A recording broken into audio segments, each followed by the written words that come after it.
خیلی از بچه‌ها ازش غافل هستن، اضافه کردن سوالات تشریحی به برنامه روزانه است. خب همونطور که میدونید 50% رتبه کنکور امسال شما رو معدلتون مشخص میکنه و شرط معدل امسال 50%.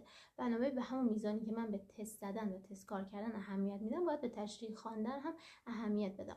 ساده ترین و بهترین کاری که میتونم انجام بدم اینه که جواب دادن به سوالات تشریحی رو به برنامه روتین روزانه خودم اضافه کنم. اما این وسط باید حواسم به درس‌های مثل سلامت، فارسی، دینی و زبان باشه، چرا که این درس‌ها تست ندارن توی کنکور، بنابراین توی برنامه راهبردی آزمون ها نیستن. پس خودم یه برنامه مجزا برای اینها داشته باشم و بقیه درس‌های پای 12 رو که در طول روز میخونم و براشون تست کار میکنم، در انتها یه تعداد سوال تشریحی هم جواب بدم تا با نحوه سوالات تشریحی و اینکه چجوری باید بخونم هم آشنا بشم. به هیچ عنوان از سوالات تشریحی غافل نشید.